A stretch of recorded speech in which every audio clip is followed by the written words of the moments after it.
فأنا ناصح لإخواني بالصدع بالحق تبيض وجوههم. السكوت في مسألة الحزبية يضرها، فاصدع بما تؤمر وأعرض عن المشركين. سلامي على دماج ورجالها والشيخ يحيى ودار العلم يا سعد بانيها.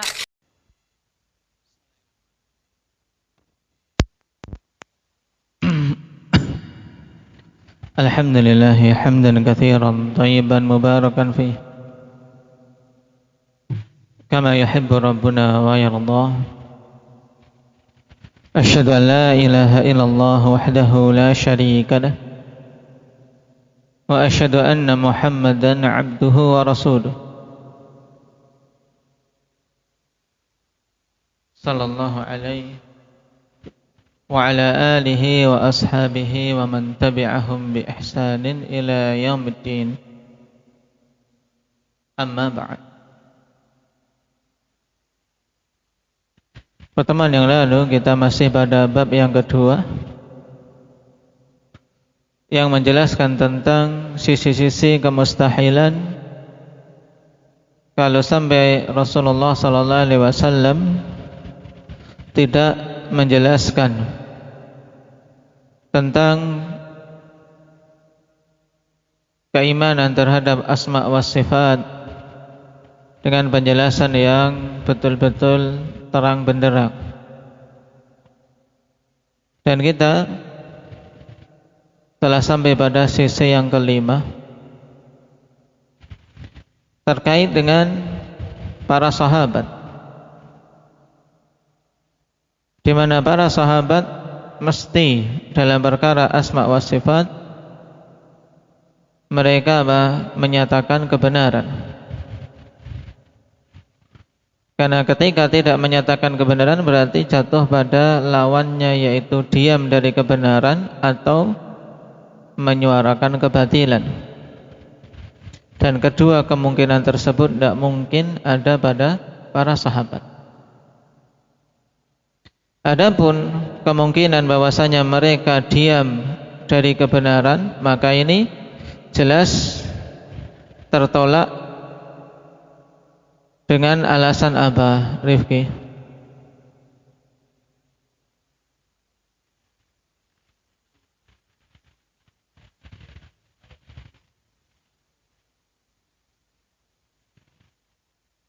Taib, karena diam dari kebenaran kemungkinannya karena jahil, dan ini tidak mungkin para sahabat jahil tentang perkara tersebut, sebab mereka adalah generasi terbaik, generasi yang dipuji oleh Allah Subhanahu wa taala dan diridhai oleh Allah Subhanahu wa taala. Baik. Dan ini kemarin yang telah kita ambil, yaitu tidak mungkinnya para sahabat diam dari kebenaran dikarenakan kejahilan. Baik. Kemudian kalau seandainya mereka jahil dalam masalah ini, tentunya generasi yang belakangan lebih jahil lagi. Nah, ini menunjukkan bahwasanya hal tersebut mumtani'. Sekarang kita lanjutkan tentang kemungkinan bahwasanya para sahabat menyembunyikan kebenaran. Ya, mereka kemungkinannya diam karena menyembunyikan kebenaran. Yang jelas kita tahu ini tidak mungkin. Cuman bagaimana jawabannya? Kata Syekh Ibnu Utsaimin rahimahullahu taala, wa amma imtina'u kitmanil haqqi fali'anna kulla 'aqilin munsifin 'arafa hal as-sahabati radhiyallahu anhum wa hirsahum 'ala nashril 'ilmin nafi' wa tablighihi al-ummah. Adapun ketidakmungkinan kalau para sahabat itu menyembunyikan kebenaran dikarenakan setiap orang yang berakal dan seorang yang adil, insaf ay al-adl, nah, identik dengan keadilan, di mana seorang tidak hanya mengambil ketika menguntungkan saja, tapi juga ketika dirasa hal itu adalah merugikan dirinya, berupa kritikan atau yang lain, tetap dia ambil selama itu adalah al-haq, selama itu adalah kebenaran. Ini munsif, seorang yang memiliki sifat insaf, sifat adil, memberikan timbangan dengan timbangan yang satu, tidak bersestandar ganda. Orang yang memiliki standar ganda dalam menilai ini tidak munsif namanya. Ketika menilai orang standarnya lain, ketika menilai diri sendiri standarnya lain, ini ghairu munsif. Adapun munsif timbangannya sama. Nah, setiap orang yang adil dan munsif, berakal, dia akan tahu kondisi sahabat dan semangat mereka dalam menyebarkan ilmu yang bermanfaat dan menyampaikannya pada umat. Fa innahu la yumkinahu an yunsaba ilaihim kitmanul haqqi wala siyama fi aujabil umur wa huwa ma'rifatullahi wa asma'ihi wa sifatih. Sehingga tidaklah mungkin untuk dinisbahkan kepada para sahabat tersebut penyembunyian kebenaran, terlebih lagi pada perkara-perkara yang paling wajibnya, yaitu tentang ma'rifatullah, tentang pengenalan Allah Subhanahu wa ta'ala, nama-nama dan sifat-sifatnya. Ini jelas ya kawan. Naam. Thumma innahu qad ja'a anhum min qawlil haqqi fi hadzal babi syai'un katsirun ya'rifuhu man talabahu wa tatabba'ahu. Kemudian hal yang menunjukkan bahwasanya kemungkinan penyembunyian kebenaran ini jelas-jelas adalah batil dan mustahil, yaitu apa? Telah datang penukilan dari para sahabat, perkataan yang hak terkait asma wa sifat dengan riwayat yang banyak. Perkataan-perkataan yang dinukilkan dari mereka banyak, yang akan mengetahuinya siapa saja yang mencari dan menelaahnya. Taib. Berarti bisa kita simpulkan akhwan, jawaban terkait apa? Terkait kemungkinan para sahabat itu tidak menyuarakan kebenaran dikarenakan mereka itu diam. Ini jelas mustahil. Dan diamnya mereka itu kemungkinannya karena kejahilan.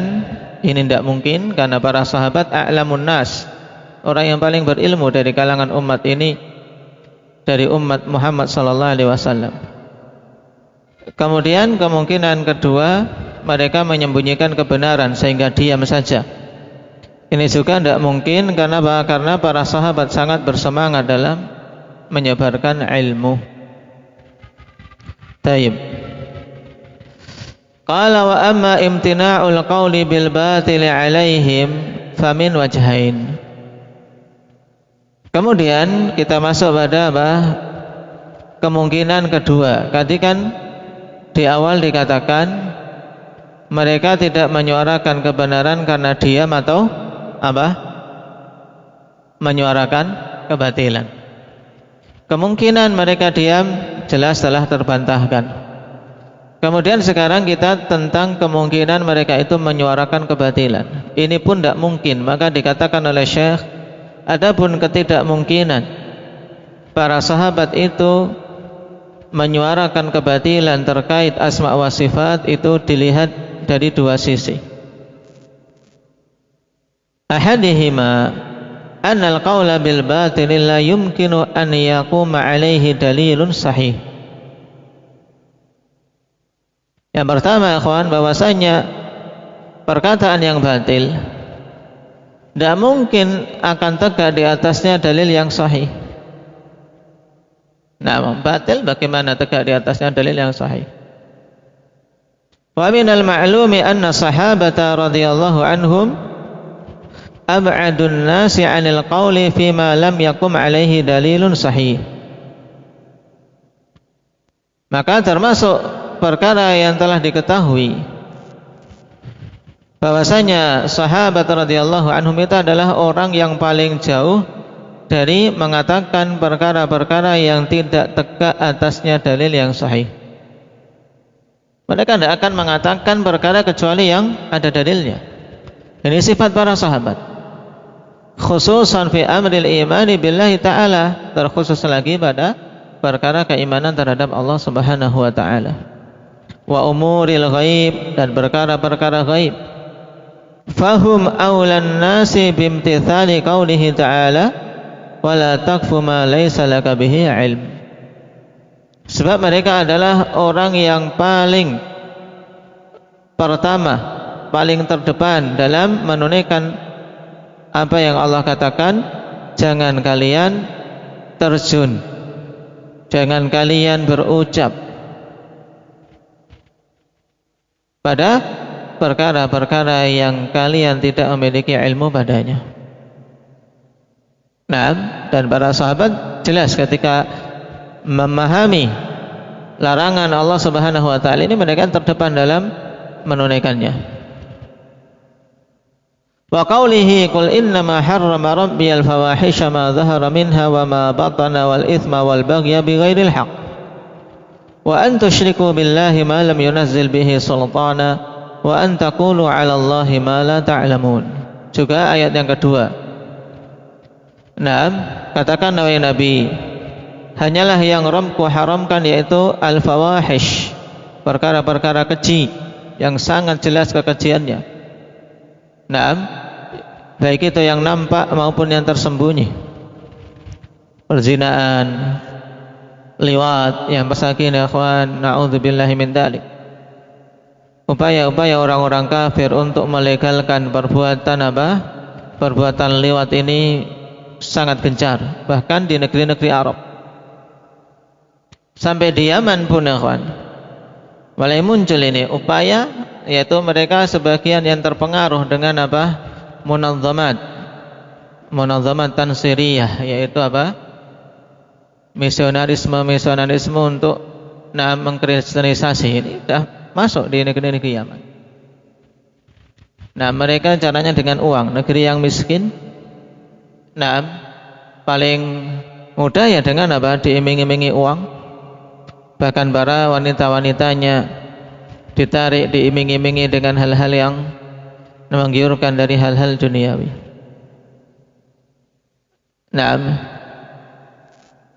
sampai di antara yang parah ya ini, nah, pernikahan sejenis. Pernikahan sejenis, laki-laki mau nikah sama laki-laki. Nah, na'udzubillahi min dzalik. Bukan hanya sembunyi-sembunyi, tapi apa? Sudah ingin untuk apa? Mendapatkan legalisasi, dapat surat nikah. Nah, si fulan sama si fulan, bukan fulan sama fulanah.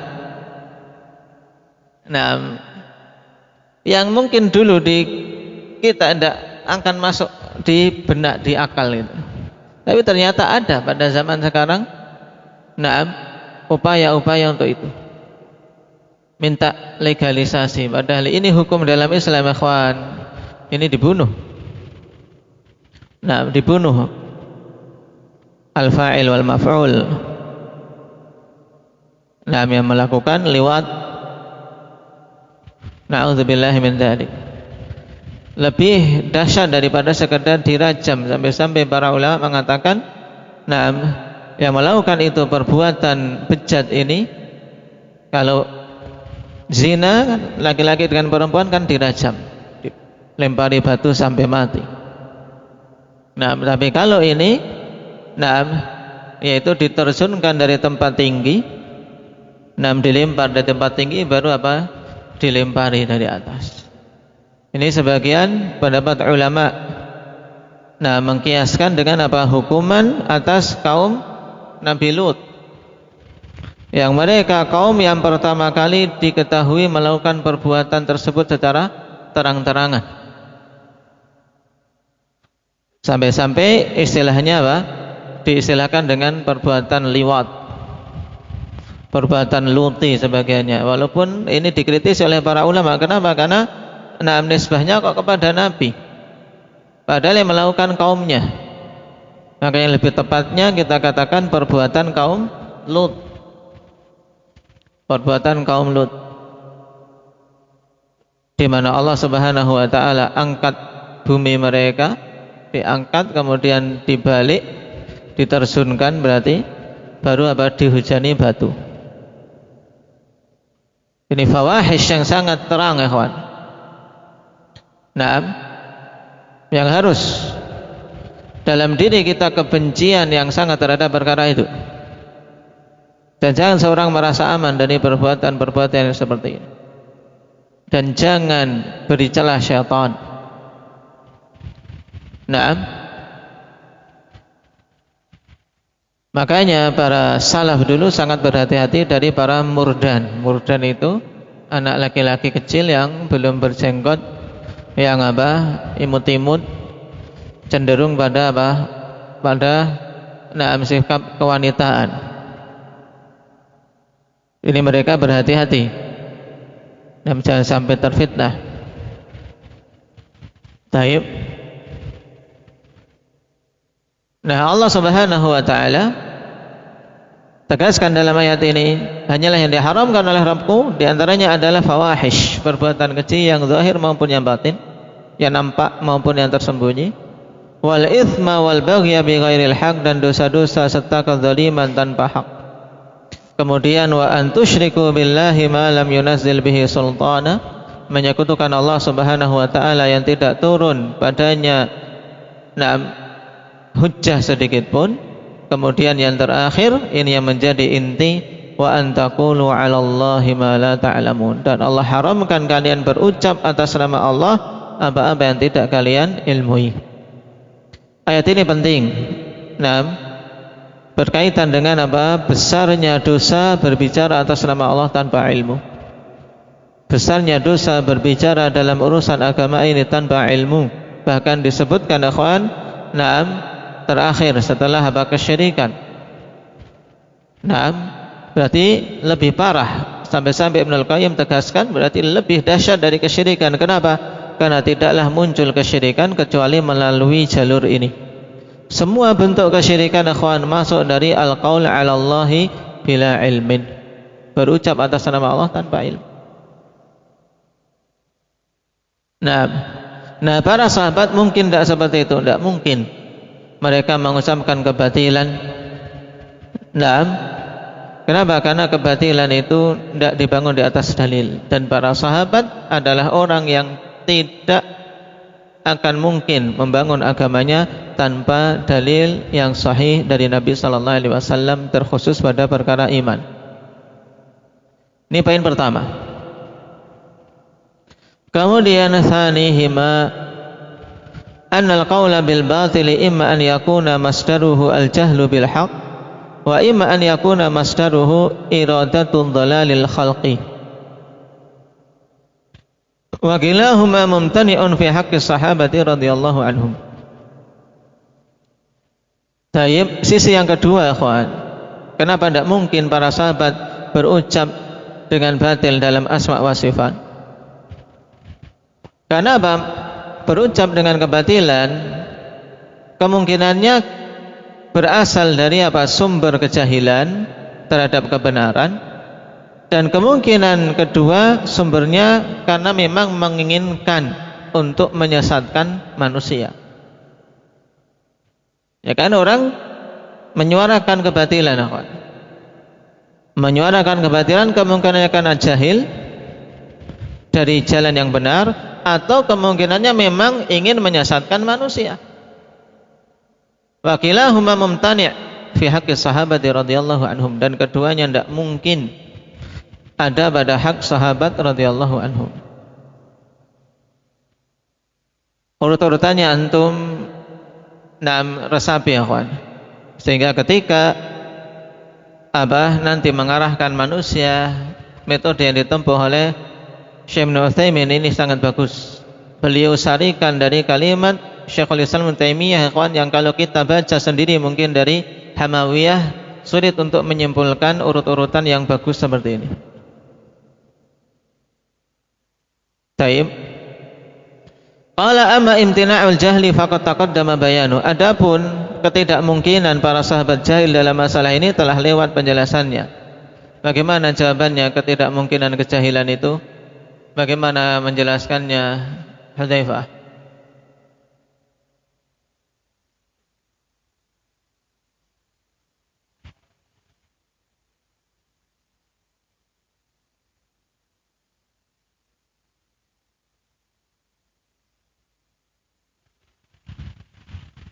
Yaitu karena para sahabat orang yang hati-hati mereka itu adalah hidup dan bersemangat dalam mencari ilmu, memiliki semangat sangat tinggi dalam ibadah. Naam, taib. Sehingga mereka mewujudkan antara ilmu dan amal ini tidak syak. Nah, tentunya mereka tidak akan mungkin pada perkara yang sangat penting seperti ini, pada akidah asma wa sifat, kok kemudian mereka jahil tentangnya. Baik.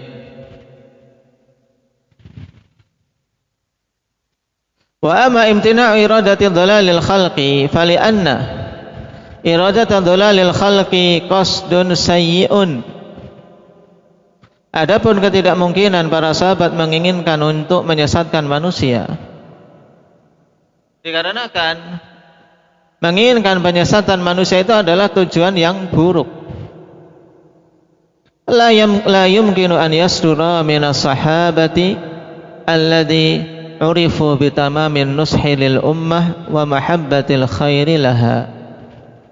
Sehingga tidak mungkin untuk niatan yang buruk seperti ini muncul dari para sahabat yang mereka dikenal dengan kesempurnaan nasihat terhadap umat dan kecintaan terhadap kebaikan umat. Mereka oleh dikenal sangat sempurna dalam upaya menasihati umat dan sangat mencintai kebaikan ada pada umat ini. Maka tidak mungkin mereka menginginkan kesesatan. Thumma law jaza alaihim su'ul qasdi fima qaluhu fi hadzal bab la jaza alaihim su'ul qasdi fima yaqulunahu fi sa'iri abwabil ilmi wad din. Kemudian seandainya boleh atas para sahabat itu, kemungkinan memang mereka memiliki maksud yang buruk pada apa-apa yang mereka ucapkan pada bab asma wa sifat ini. Tentunya kalau itu mungkin, maka boleh pula atas para sahabat untuk memiliki tujuan yang jelek pada hal-hal yang mereka ucapkan pada semua bab-bab ilmu dan agama. Nah, secara ringkasnya kalimat ini berarti kalau mungkin para sahabat itu punya niatan buruk pada bab asma wa sifat, tentunya pada bab-bab yang lain juga mungkin dalam agama ini. Nah, kalau seperti ini keadaannya, fata'dimu thiqatu bi aqwalihim wa akhbarihim fi hadzal babi wa ghairi. Sehingga hilanglah kepercayaan terhadap perkataan para sahabat dan terhadap khabar-khabar dari para sahabat pada bab asma wa sifat ini maupun bab-bab yang lain dalam agama, sehingga hancur agama ini. Padahal agama kan diriwayatkan dari para sahabat. Kalau kita sudah tidak percaya pada para sahabat, mau percaya pada siapa? Wa hadza min afdhalil aqwal, dan ini adalah termasuk di antara sebatil-batilnya perkataan. Kenapa? Li'annahu yastalzimul qadhu fi syari'ati kulliha. Li'annahu yastalzimu al-qadha fi syari'ati kulliha. Karena sungguhnya perkara itu mengharuskan adanya celaan, berarti berkonsekuensi celaan terhadap syariat secara keseluruhan. Berarti syariat ini tidak benar, syariat ini tidak lurus, syariat ini akan menjerumuskan pada kesesatan. Kenapa? Karena tidak percaya lagi pada para sahabat. Para sahabat punya tujuan buruk. Demikian akhirnya seperti yang diyakini oleh orang-orang Rafidhah. Bahkan Al-Quran pun dituduh itu tidak lengkap. Dan ini adalah bahasa batil-batil perkataan tentunya. Nah, sekarang kalimat paragraf terakhir, perhatikan sebagai kesimpulan. Wa idza tabayyana anna sahabata radhiyallahu anhum la budda an yakunu qailina bil haqqi fi hadzal bab fa innahum imma an yakunu qailina dzalika bi'uqulihim aw min tariqil wahyi. Ya, kemudian apabila telah jelas bahwasanya para sahabat radhiyallahu anhum mesti mereka itu mengucapkan kebenaran pada bab ini. Pada bab ini maksudnya bab apa? Humam? Bab asma wa sifat. Maka sungguhnya mereka kemungkinannya akan mengatakan tentang perkara asma wa sifat itu dengan akal mereka atau melalui jalan wahyu. Mereka mengatakan kebenaran. Berarti dalam mengatakan kebenaran ini para sahabat ada kemungkinan mengatakan dengan landasan akal mereka atau dengan jalan wahyu. Fal awwalu mumtani'. Kemungkinan pertama tidak mungkin. Ya, fal awal mumtadi'. Kemungkinan pertama apa? Enggak mungkin, kemungkinan terlarang. Mustahil. Kenapa? Li'anna al-aqla la yudriku tafasila ma yajibu lillahi ta'ala min sifatil kamal. Karena kemungkinan pertama tersebut yang tertolak tadi alasannya apa? Dikarenakan akal tidaklah bisa mengetahui perincian apa-apa yang wajib bagi Allah berupa sifat-sifat yang sempurna. Akal tidak akan mampu mencapai hal tersebut, ikhwan. Fata'ayyana tsani, maka berarti pasti yang benar dalam masalah ini adalah kemungkinan kedua, yaitu apa kemungkinan kedua? Syabib. Kemungkinan kedua berarti apa? Kalau kemungkinan pertama yaitu para sahabat mengucapkan bab asma wa sifat dengan akal, tidak mungkin. Kenapa? Karena tidak mungkin mereka tahu perincian tentang Allah, sifat-sifat yang sempurna yang bagaimana ini, kalau dengan akal saja tidak mungkin. Akal tidak bisa mengetahui itu. Berarti tersisa kemungkinan kedua, dan itu pasti dalam masalah ini yang dipilih. Apa kemungkinan kedua? Paham runtutannya ini. Kemungkinan kedua apa Tarik? Dari jalan wahyu. Ini semuanya nyambung, ikhwan. Kalau enggak konsentrasi tidak akan masuk. Berarti fata'ayyana tsani, maka pastilah yang terpilih kemungkinan kedua, wa huwa an yakunu talaqqaw hadhil ulum min tariqi risalatin Nabi sallallahu alaihi wasallam. Yaitu bahwasanya mereka itu mengambil ilmu ini dari apa? Dari jalan risalah Nabi sallallahu alaihi wasallam. Fayalzamu ala hadza an yakuna an-nabiy sallallahu alaihi wasallam qad bayyana al-haqqa fi asma'illahi wa sifatih, wa hadza huwal matlub. Nah, sampai di sini jadi rentetan panjang tadi, ujungnya di sini. Berarti ketika para sahabat tidak mungkin berbicara tentang asma wa sifat dengan akal mereka belaka, berarti apa? Mesti dengan jalan wahyu. Berarti wahyu itu kan mereka tidak mendapatkan sendiri, tapi apa? Mereka mengetahui wahyu itu dari jalan Nabi sallallahu alaihi wasallam. Maka berarti melazimkan hal ini bahwasanya Nabi telah menjelaskan kebenaran tentang asma wa sifat kepada para sahabat, pada umat. Ini jelas. Wa hadza huwal matlub, dan ini yang diinginkan dari poin yang kelima urut-urutan ini. Jadi intinya berarti ikhwan, poin kelima yaitu apa? Bahwasanya para sahabat yang mereka mengatakan kebenaran dalam masalah asma wa sifat, mesti mereka bisa mengetahui kebenaran itu dari apa?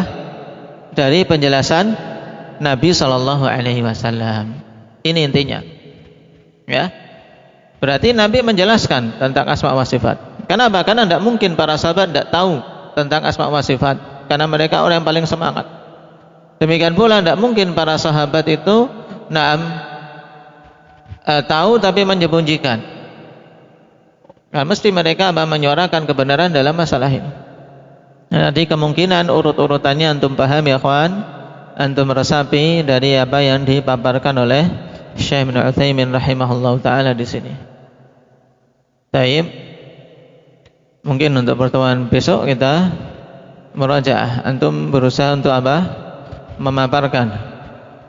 Jadi bab yang kedua, taib. Pertama tentang apa yang dikandung oleh risalah Nabi sallallahu alaihi wasallam. Nah, yang dikandung adalah apa? Ilmu nafi' dan amalun saleh. Taib. Dan seutama-utama ilmu nafi', ilmu tentang apa? Mukasyah. Dapu. Ikuti saja alurnya, tidak usah pandang kitab. Seutama-utama ilmu nafi' apa?